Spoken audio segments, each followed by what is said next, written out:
Hello বন্ধুরা, good morning. আমি সঙ্গীতা। আমার নতুন একটা ব্লগে তোমাদেরকে অনেক অনেক ওয়েলকাম। কেমন আছো তোমরা সবাই? আশা করছি ভালো আছো আর সুস্থ আছো। আমরাও না বেশ ভালো আছি।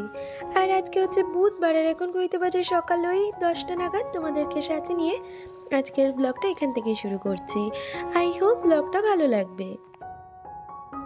ব্লগটা যখন সকাল 10টা থেকে শুরু করছি, বুঝতেই পারছো ইতিমধ্যে আমার অনেকগুলো কাজ কিন্তু হয়ে গেছে।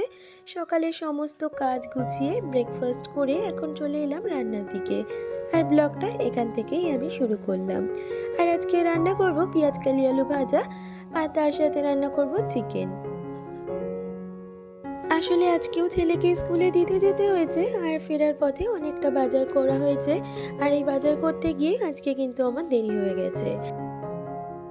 আর এই তো কথা বলতে বলতে পেঁয়াজ কালি আলু ভাজাটাও হয়ে গেছে, সাথে আমি ভাতটাও বসিয়ে দিচ্ছি। যেহেতু দেরি হয়ে গেছে তাই আর ভাতটা দেরি করার আশায় রাখলাম না, সঙ্গে সঙ্গেই বসিয়ে দিলাম। আর এদিকে মাংসর মশলাটা কষিয়ে মাংসটা করে নেব, কারণ এইসব কাজ করে আবারও যেতে হবে ছেলেকে স্কুল থেকে আনতে, সেই জন্য। ওই দিকের গ্যাসে মাংসটা কষাতে বসিয়ে দিয়ে আমি কিন্তু এদিকে যেই সবজিগুলো এনেছি সেগুলোকে সুন্দরভাবে গুছিয়ে নেব। তার আগে এই নতুন আলুগুলোকে একটু ধুয়ে রাখবো, কারণ নতুন আলুগুলো যদি এইভাবেই রাখা হয় ঘরটাও বেশ বালি বালি হয়ে যায়, আর কাটাকুটি যখন করা হয় তখন কিন্তু বেশ অসুবিধে হয়।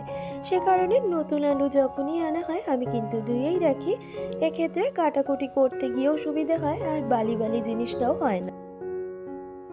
আসলে আমাদের প্রতিটা মেয়েদের সংসারেই কিন্তু কাজগুলো প্রায় দিনই একই থাকে, কিন্তু কাজগুলো যদি একটু আমরা বুদ্ধি খাটিয়ে করতে পারি তাহলে কিন্তু কাজগুলো অনেকটাই সহজ হয়ে যায় আমাদের জন্য। আর যেদিন আমার এরকমভাবেই দেরি হয় সেদিন কিন্তু আমি রান্না বসিয়ে দিয়ে রান্নার ফাঁক পেলে বাকি যে কাজগুলো থাকে সেই কাজগুলোকে এইভাবেই গুছিয়ে নিই। আর এই তো মশলা কষানো হয়ে গেছে, এখন চিকেন আর আলুটা দিয়েও ভালো করে কষিয়ে নেব। ওদিকে কিন্তু ভাতটাও আমার হয়ে গেছে। Simple happy lifestyle with Papiya থেকে আমাকে একজন কমেন্ট করেছে। সে লিখেছে যে অ্যাপসে ভিডিও করো, সেই অ্যাপসের নামটা ভিডিওতে শো করে না, তার জন্য কি করেছিলে? তো পাপিয়া, তোমাকে আমি বলতে চাই, আমি ইনশর্ট দিয়ে ভিডিও এডিট করি, আর ইনশর্টের যে ওয়াটারমার্কটার কথা তুমি বলছো সেটা রিমুভ করার জন্য কিন্তু ওয়াটারমার্কটার ওপরে একটা ক্রস চিহ্ন থাকে, সেখানে প্রেস করলে কিছুটা সময়ের জন্য অ্যাড দেয়, আর ওই অ্যাডটা দেখলেই কিন্তু ওয়াটারমার্কটা রিমুভ হয়ে যায়। এটা ইনশর্টের ক্ষেত্রে হয়, আর আমি ইনশর্ট দিয়েই করি। আদার কোনো অ্যাপস দিয়ে কি করতে হয় সেটা আমার কিছু জানা নেই। আর এই তো ওদিকের কাজ গোছাতে গোছাতে আমি কিন্তু এদিকে সবজিগুলোকে যেভাবে স্টোর করে রাখি আজকেও সেইভাবে স্টোর করব, তার সাথে তোমাদের সাথেও শেয়ার করব।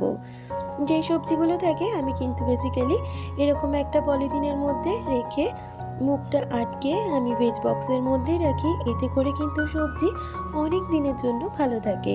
বিশেষ করে ধনেপাতাগুলোও কিন্তু আমি এইভাবেই রাখি। আজকেও কিছু মানুষের নাম নেওয়ার আছে যারা আমার প্রতিদিনের ভিডিও দেখে আর আমাকে প্রতিদিন সুন্দর সুন্দর কমেন্ট করে। তার মধ্যে রয়েছে ইচ্ছে ডানা ব্লগ, শিপ্রা ব্লগ, সাবিনা খাতুন, পম্পা কবিরাজ। তোমাদের সকলকে জানাই অনেক ধন্যবাদ আমার ব্লগ দেখার জন্য আর এত সুন্দর সুন্দর কমেন্ট করার জন্য। আজকে আরও বেশ কিছু মানুষের নাম নিতে পারলাম না, তাদের নাম পরবর্তী ব্লগে নেব। আর যাদের আজকে নাম নিলাম তারা শুনে কতটা খুশি হলে অবশ্যই কিন্তু কমেন্টে আমাকে জানিও। প্রিয়াঙ্কা অধিকারী জানতে চেয়েছিলে ভিডিওতে কপিরাইট ক্লেম করলে কি প্রবলেম হতে পারে। প্রবলেম বলতে হতে পারে তোমার চ্যানেল মনিটাইজ, কিন্তু তার মধ্যে কপিরাইট ক্লেম করলে তুমি কিন্তু ওই ভিডিওটার মধ্যে আর মনিটাইজেশন অন করতে পারবে না, তার ফলে কিন্তু ওই ভিডিওটা থেকে তুমি রেভিনিউ পাবে না। এই প্রবলেমটাই আমার জানা ছিল। এখনও পর্যন্ত যারা আমার সাথে রয়েছে আজকের ভিডিওটা যদি কিছু ভালো লেগে থাকে প্লিজ একটা লাইক কমেন্ট করে দিয়ে যেও, আর আমার চ্যানেলের নতুন বন্ধু হয়ে থাকলে চ্যানেলটাকে সাবস্ক্রাইব করে পাশে রাখতে পারো। আর এই তো সমস্ত রান্নাবান্না আমার শেষ হয়ে গেছে, আর প্রতিদিনের মতন এখন এই রান্নাঘরটাকেও পরিষ্কার করে নিচ্ছি। আসলে সংসারের কাজগুলো আমরা যত দেরি করেই শুরু করি না কেন শীতের বেলা একটু আধটু দেরি হয়ে যায়। তবুও কাজগুলো যদি আমরা একটু গুছিয়ে করতে পারি তাহলে কিন্তু সমস্ত কাজ সময়ের মধ্যে সুন্দরভাবে করা হয়ে যায়। আর এই তো রান্নার পরে বেশ কিছু জিনিস ছিল, যেমন গ্যাসের চিক, প্লেট আর সাঁড়াশি, সেগুলোকেই মেজে নিলাম। আর সব কাজের শেষে এখন আমি বেসিনটাকেও মেজে নিচ্ছি।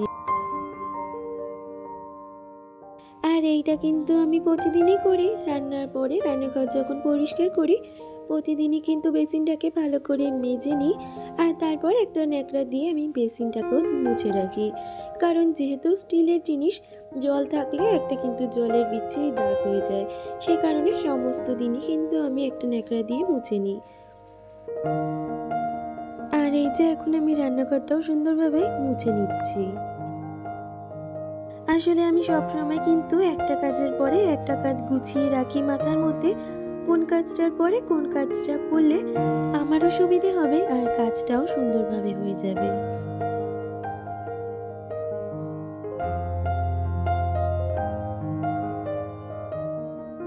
আর এই তো রান্নাঘরের সমস্ত কাজ আমার কমপ্লিট হয়ে গেছে। এখন জামা কাপড়গুলোও তুলে নেব, কারণ এই জামা কাপড়গুলো সকালে মেলেছি, এতক্ষণের মধ্যে সমস্ত জামা কাপড়ই আমার শুকিয়ে গেছে।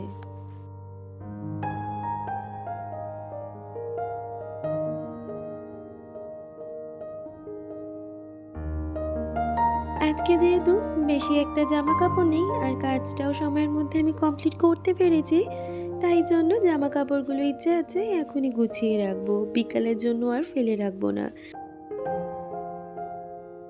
কারণ আজকে বিকালে এক জায়গায় নিমন্ত্রণ আছে, সেখানেই যাব।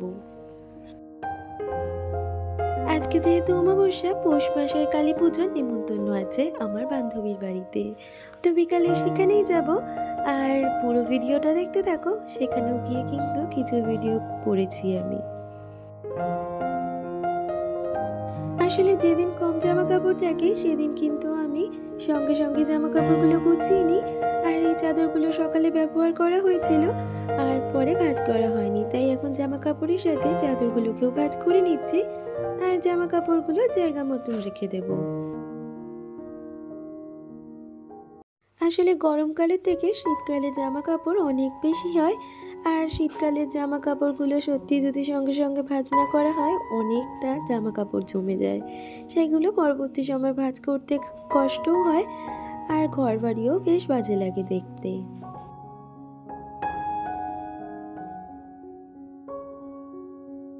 এর মধ্যে কিন্তু তোজুকে আমার স্কুল থেকে আনাও হয়ে গেছে আর ওর স্নানও হয়ে গেছে। আর এই তো ঘরটা আমার গোছানো কমপ্লিট হলেই আমি কিন্তু তোজুকে খেতেও দিয়ে দেবো। আর যেদিন চিকেন হয় সেদিনকে কিন্তু আর ওকে খাইয়ে দিতে হয় না, নিজেই কিন্তু বেশ ভালোভাবে খেয়ে নেয়, কারণ চিকেনটা ওর ভীষণ ফেভারিট একটা খাবার।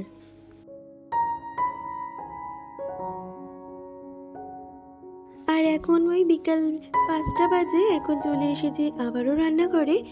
গ্যাসের যেগুলো সকালে ধুয়ে দিয়েছিলাম সেগুলোই এখন গ্যাসে লাগিয়ে নেব আর তারপর বিকালের চাটা করে নেব।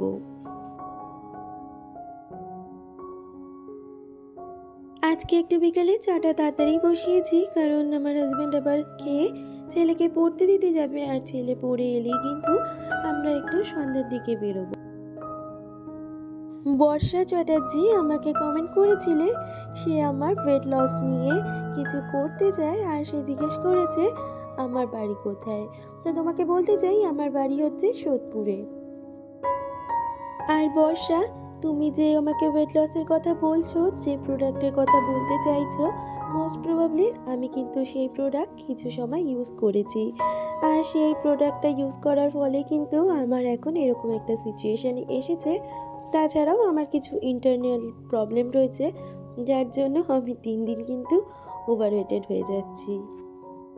আর এই তো আমি যাওয়ার জন্য কিন্তু একদম রেডি হয়ে গেছি, তবে গায়ে একটা চাদর দিয়ে নিলাম কারণ বাইরেটা বেশ ঠান্ডা আর বাইকে যাব আরও বেশি ঠান্ডা লাগবে। আর এই যে আমার আরেক বান্ধবী, আর এই যে যার বাড়িতে পুজো ছিল, মানে তার মাসি বাড়িতে আজকে কালী পুজো ছিল।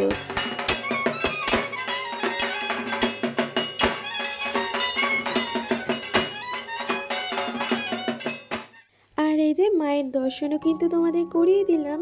আর এখানে দাঁড়িয়ে আমরা মাকে নমস্কার করছিলাম, আর যে বান্ধবীর বাড়িতে পুজো সেই কিন্তু ভিডিওটা করে দিচ্ছে। আর এই যে আমাদের 3 বান্ধবী, 3টে পুচকে, সবাই কিন্তু এক স্কুলেই পড়ে, আর ওদের সূত্রেই কিন্তু আমাদের 3 বান্ধবীর পরিচয়। মাঝে অনেকটা সময় কাটিয়ে চলে এসেছি বাড়িতে, আর দেখো ওদের ওখান থেকে প্যাকেট সিস্টেম ছিল, বসেও খাওয়ানোর সিস্টেম ছিল, তবে আমরা প্যাকেটই নিয়ে এসেছি। আর মেনুতে ছিল পোলাও, তার সাথে বেগুনি, আর ছিল পনির, আলুর দম, মিষ্টি। তো 3 জনে 3টে প্যাকেট দিয়েছে, তবে 3 জনে 3টে প্যাকেট লাগেনি, 2টো প্যাকেটেই কিন্তু আমাদের খাওয়া হয়ে গেছে। আর প্রথমে হাজব্যান্ডকে বেড়ে দিচ্ছি, আর তারপর ছেলে আর আমি একটাতে শেয়ার করে খেয়ে নেব, কারণ অনেকটা করে পোলাও ছিল। তাহলে বন্ধুরা, আজকের ভিডিওটা এই পর্যন্ত। দেখা হচ্ছে পরবর্তী কোনো ভিডিওতে। ততক্ষণ তোমরা ভালো থেকো, সুস্থ থেকো।